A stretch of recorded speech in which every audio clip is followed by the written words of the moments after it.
Hello, everyone, and welcome to SD Spooky Adventures, where we talk about everything paranormal. I'm your host, Janine, and today we have a special guest with us. Please introduce yourself. Hi there. My name is Becca Struzyna, and I'm the creator and host of the West London Witch podcast. So, the West London Witch is a podcast that's all about the spooky, the mysterious, the strange, and the unexplained.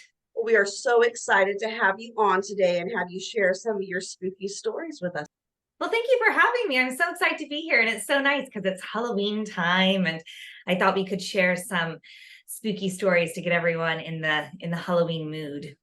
Yes, we definitely love spooky time, and so we're really getting into the throes of it here. And I really want to get our guests excited about the season, and I think you have some great stories to share. So we're going to go ahead and let you get started. Well, thank you. So the name of the podcast is, of course, the West London Witch, but although I started the podcast in London, you might notice from my accent that I don't sound very British. And that's because I grew up in California. So my family has long hailed from the south coast of England, from Southampton and Winchester, which is actually where I'm back now. So it's all a bit full circle. But when I was 18 months old, my parents moved to California. We moved to Huntington Beach. And we were there for a little bit, and then work pushed my family a little further north to Bakersfield, California. And my parents found this beautiful little craftsman style home, turn of the century, in the downtown area. And it was super darling, white picket fence, tall palm trees, persimmon trees in the back. When you walked into the house, it was covered in this dark mahogany paneling, very craftsman style. It was their all-American dream home, right? Quite the antithesis of the type of architecture we have here in England.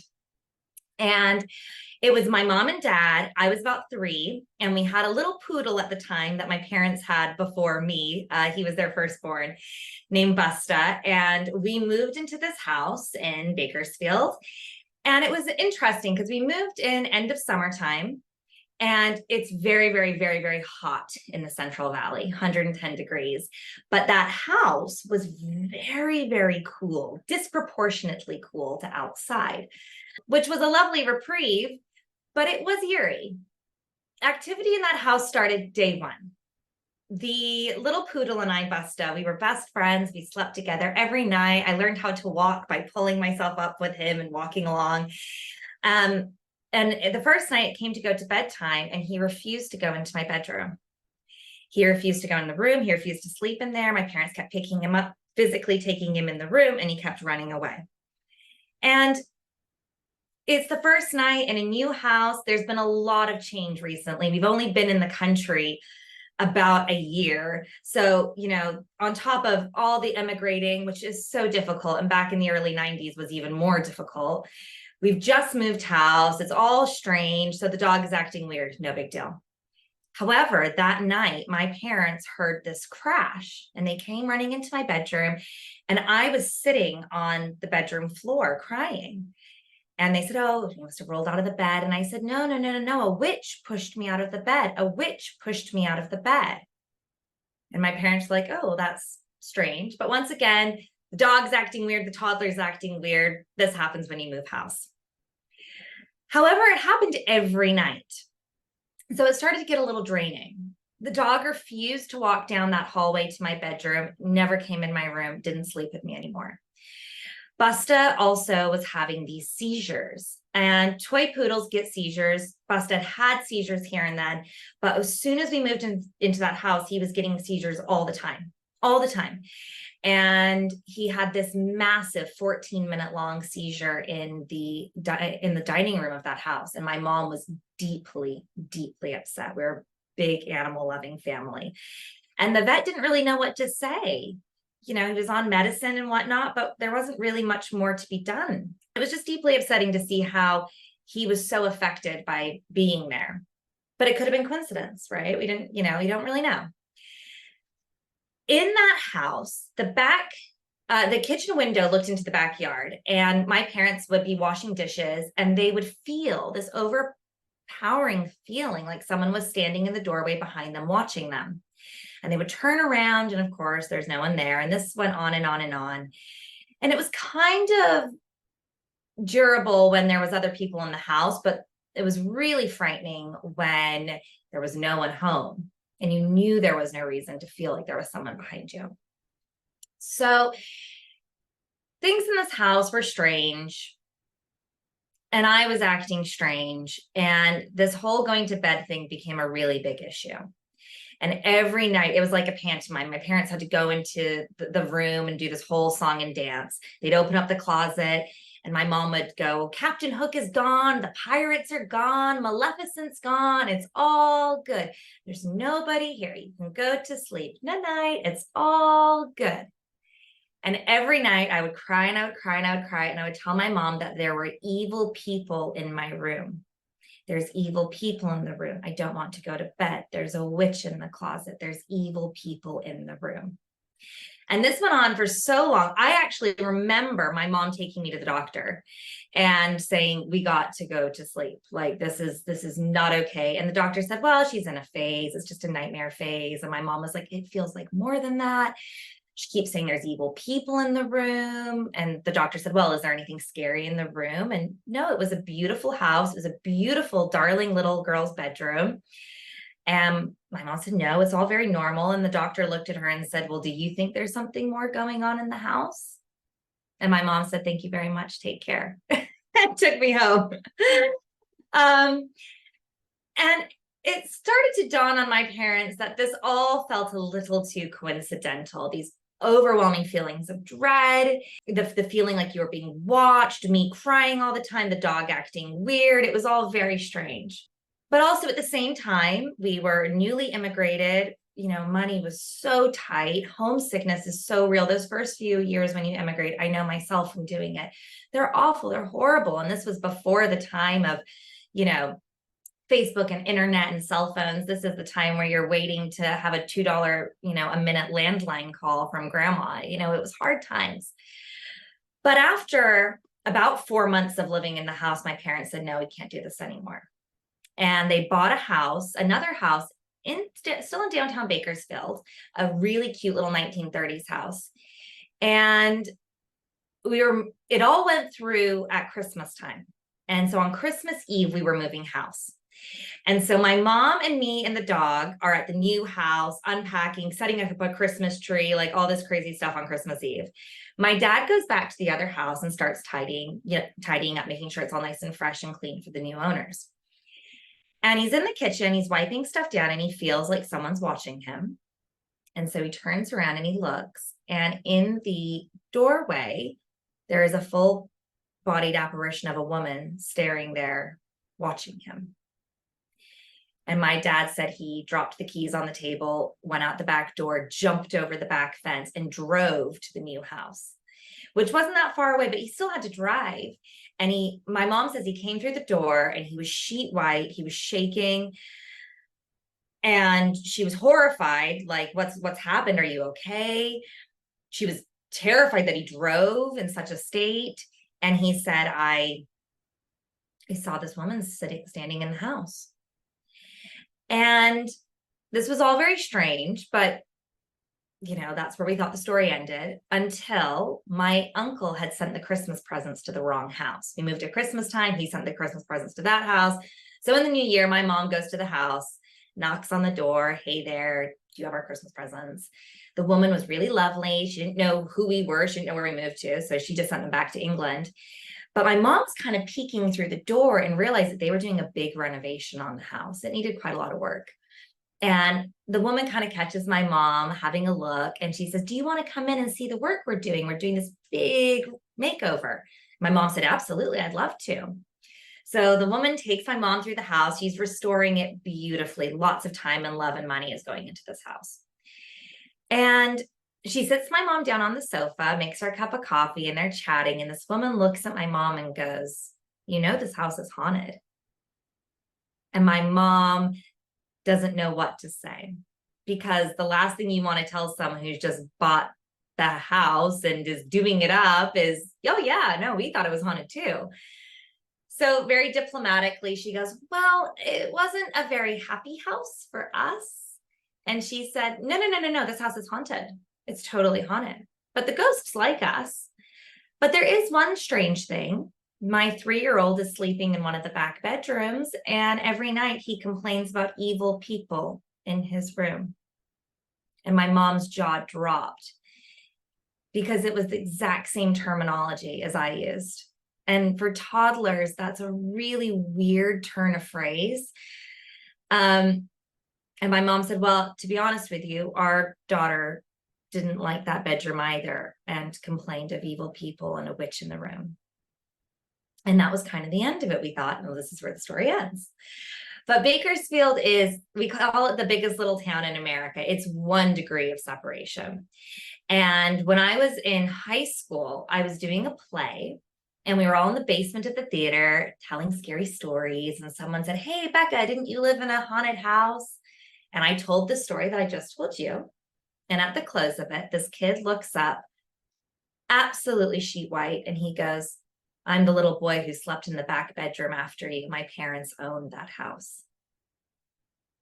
And sure enough, our moms met at the show in the lobby, and they chatted about the house. And it turned out that she was very comfortable in the house. The mom was super comfortable there. The ghosts really liked her. It was all very copacetic. But the son told me that that back bedroom was very, very sinister. And he always felt that there was loads of eyes watching him, and the room was always full of people. It was very oppressive. And they were having poltergeist activity. They were having things go missing, things go flying across the room, pictures upside down, open the closet, everything's on the floor.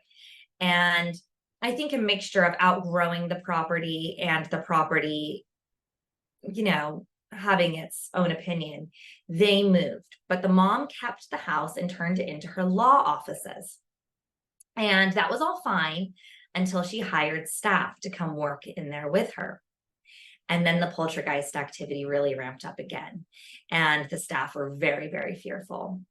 So she ended up keeping the house, but moving the law office to an industrial block, downtown. And this is where the story would have ended, except for the fact that I started the podcast. And the first episode of the podcast is this story. My mom and dad tell it. And I needed to find this woman who owned the house. I needed to find her. And it's Bakersfield. I knew I could find her somewhere. We had to know someone. And I didn't know her last name. My mom had found it in, the Rolodex of her mind. I called the bar association. I mean, I was on full blown Nancy Drew mode. And finally, I found her on Facebook. And so I sent her a message, having no idea what to receive. And she was so lovely. She was exactly as my mom had remembered her. And she said that she still owned the house. Her son-in-law and daughter, or daughter and son-in-law, were now living in the house, and they were very happy there. But she did confirm that there was a lot of spooky happenings. And when I started the podcast, she said, I'm actually really intrigued about the history of the house. So she got in touch with the town historian. And this house was built in 1900. They broke ground, but it didn't get completed until 1911, which is strange because it's not a very big house. 11 years to build a house is an awfully long time. It could be something really benign. It could be that the money ran out. Someone got distracted with the gold rush. Who knows? But it could also be that something untoward happened. We really don't know. And records at the time, this was the Wild West. There aren't great records. There's no records of anyone dying in the house, but there's not a lot of records of really anything from that time period. So it's not too surprising.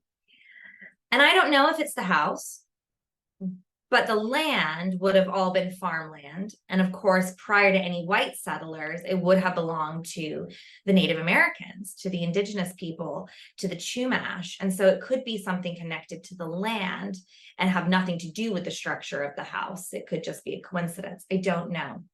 But what's always been so fascinating about that story is that my family had this experience, and another family completely independent of us had the same exact experiences in that house.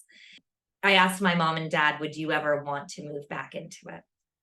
And my mom said categorically, no, absolutely not. I want nothing to do with that house. I'm not messing with it. My dad said, absolutely yes. throw me back in for round two. So I live somewhere in the middle. I wouldn't want to own it, but I'd like to investigate it.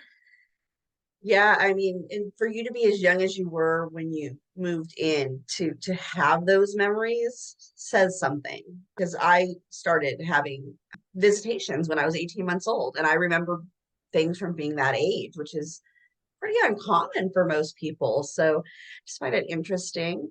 Also, just the fact that the other young man had the exact same verbiage that you did. It's so bizarre. It's Very so bizarre. bizarre. And that word evil is not really in the lexicon of toddlers. Right. Bad, sure. Witch, sure. Evil people is so bizarre. And I don't know where either of us would have gotten that terminology from. And the fact that we both used it to me has always been really haunting. And it was in that same bedroom. Yeah, I mean that just it gave me chills when you were telling that part because a child watching child shows would pick up, bad. Bad would be the word. Evil, that's that's definitely a big word for a little child. So yeah, that I mean gave me the chills when you said that he used the same terminology because it's just shocking. It is. But I think that's what started my interest in the paranormal because it happened from such a young age. It was my parents have always been very honest and open about this story, true believers themselves, which is why they only stayed there 4 months. That's very, very rare. I mean, it's hard to get out of a house. This isn't easy stuff, but they were not messing about with it. And they weren't wrong to do that because they weren't the only ones who had that experiences. They weren't alone. But it always makes me laugh when people are like, well, if the house was haunted, why didn't you get out? It's not that easy. They were just really fortunate that that was something they were able to do.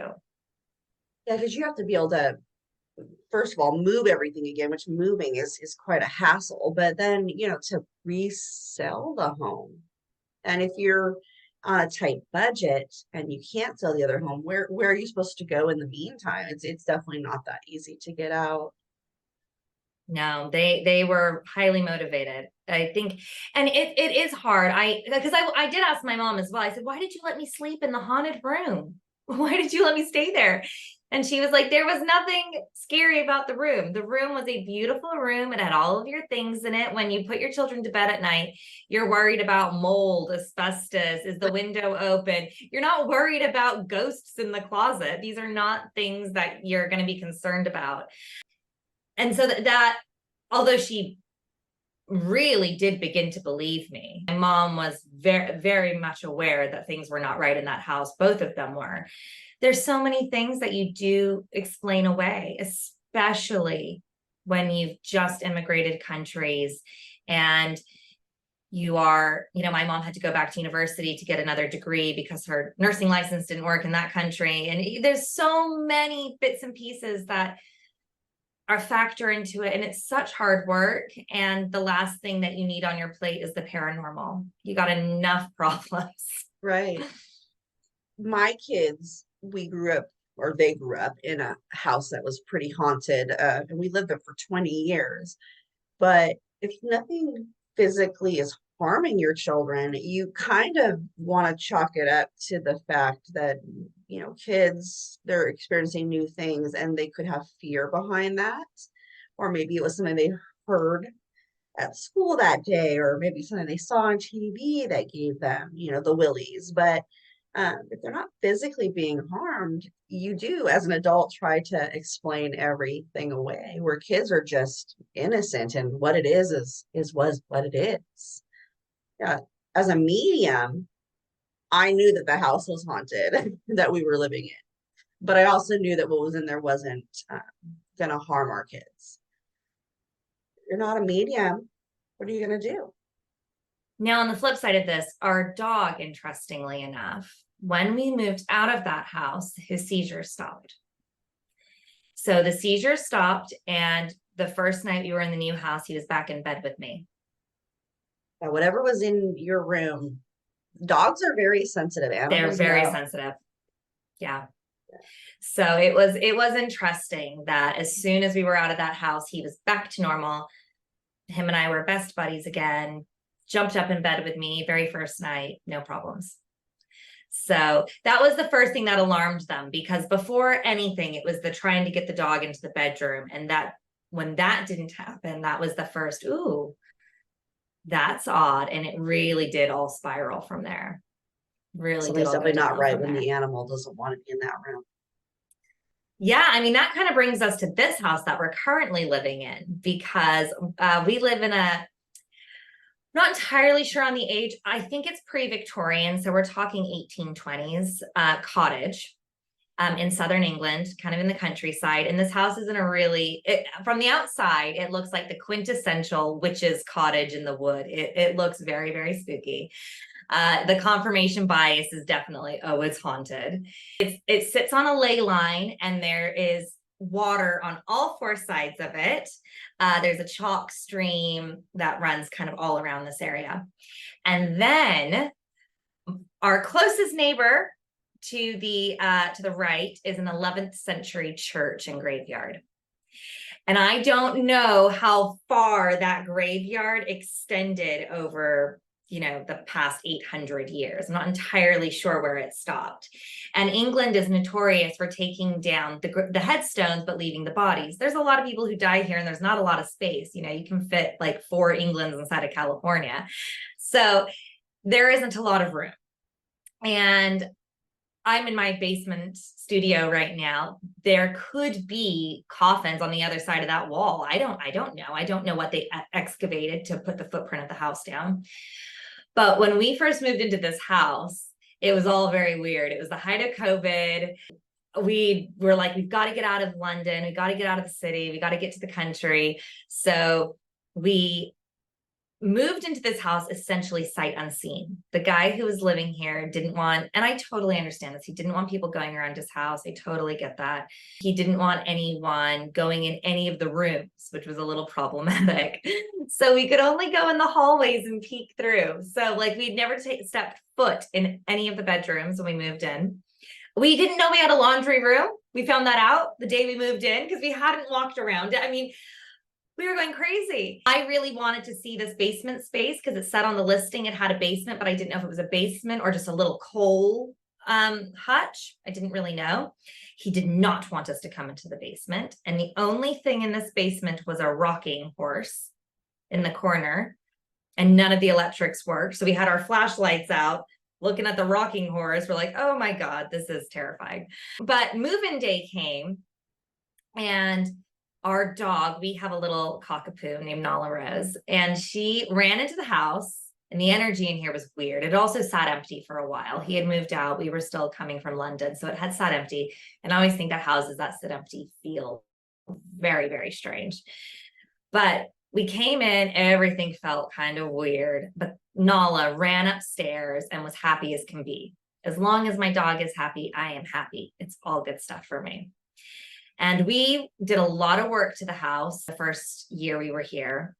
But that summer when we moved in, the house still felt kind of strange, but we were moving. Everything was still kind of strange, and it was still COVID-y time. So it was all very weird.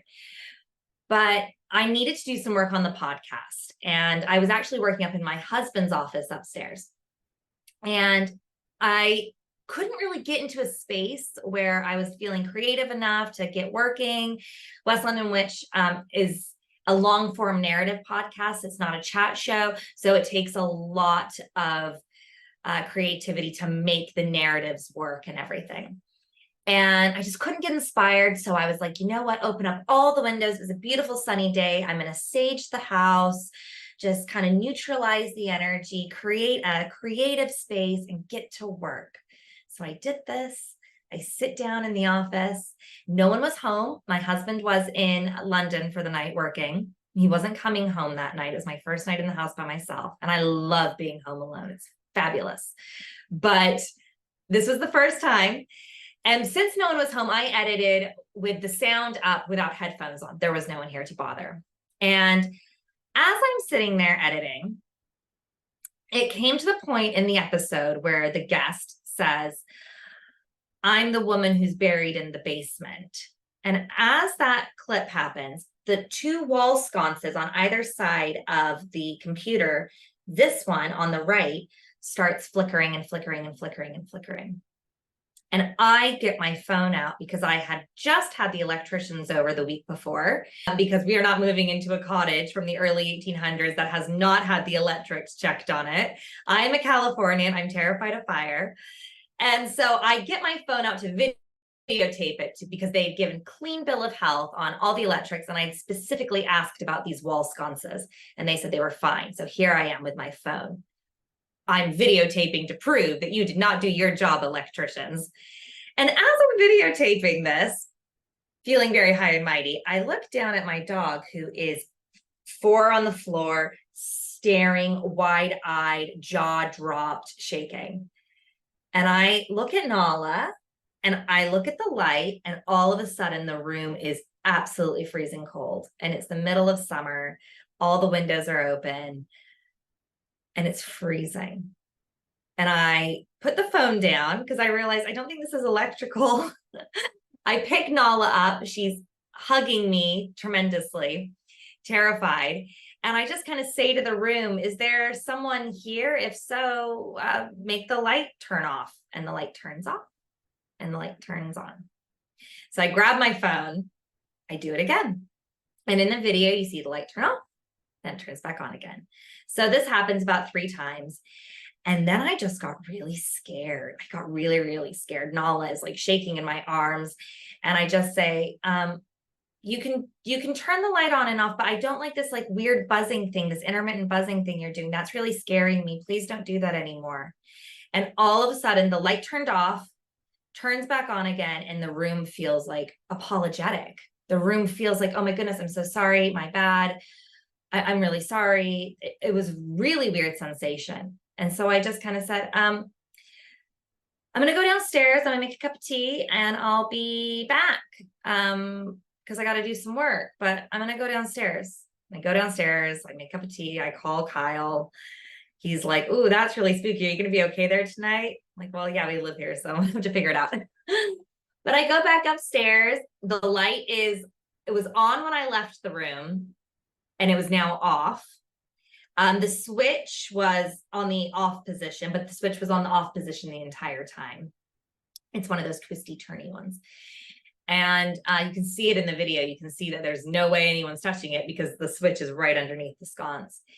And the room felt so lovely. And I just came in and said, hey there, it's me. I'm Becca. It's nice to meet you. I'm just going to do some work. That was weird earlier, but no problem.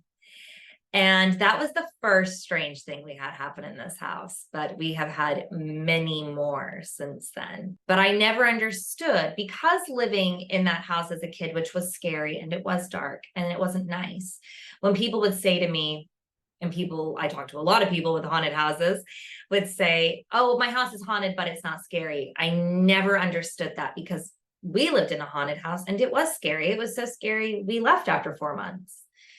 It wasn't until moving here that I realized, ooh, it is scary sometimes, but it's not a scary house. It's fine. I'm only scared because I'm caught off guard. So the next kind of strange thing that happened in the cottage was, it was Halloween time. It was our very first Halloween here. And I am an eco warrior. We do not leave lights on. We are very energy efficient. And I walk upstairs and our bedroom light is turned on.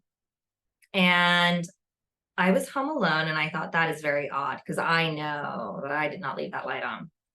And as I'm walking up, I can see through the door jamb. The door is kind of ajar and I can see through. And there is a woman, an elderly woman, sitting on our bed. Complete flesh and bones, but she's sitting through the bed.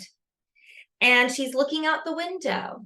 And I can only see the back of her. And she was wearing like a pink cotton nightgown and her hair was thin, but long, probably my length, but gray, very, very thin, curly, like she just gotten out of the bath.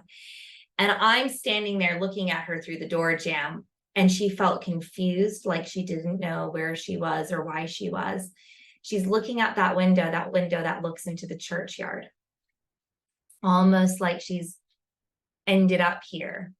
And I just stand there staring at her, and I feel like I'm haunting her because I'm now looking at her through the door as though I'm the ghost and she's the one just sitting on her bed.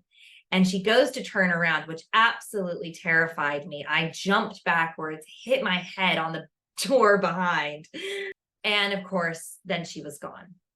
And I don't know if she ended up here because we're very open and receptive and we talk about this stuff all the time and we're believers. And I believe that puts a big blinking kind of beacon over you. I don't know if she was connected to the house previously, hence why she was sitting through the furniture. Maybe she was sitting on furniture that was once there and no longer is. I don't know if she popped over from the cemetery because I'm not entirely sure where the cemetery ended and is looking out going, where the hell am I? Why am I here? No, where she was from. But I don't think she's grounded here. I think we do get a lot of crossover from the cemetery for sure. And this is the funny thing about this house, but it's very receptive to us saying, guys, it's too much. We had a whole spell of running and noise and just drama upstairs in the room with the sconce and the lights, just endless noise, running around, furniture moving, just so loud. You go upstairs, obviously there's no one there, you hear it downstairs, and back and forth. It was a full-on hit session workout going back and forth between the two. And finally I had to be like, guys, it's too much. I don't know what you're doing, but you've got to stop. It's so loud. And it does, it stops. But we have also had strange things like all of our fire alarms going off in sequential fashion throughout the house. And then you're running, it's a 3-story house, running around to figure out which one it is. You get to one room, it's this one, but now it's upstairs. Now you're running up there.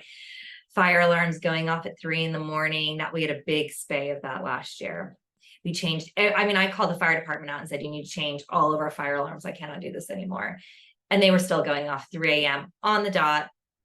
The one outside our bedroom would go off. So we have funny things. The other day, Kyle was upstairs in his office and in our morning room where we like get ready and dress and everything. I have a dressing table and there was a candle on there.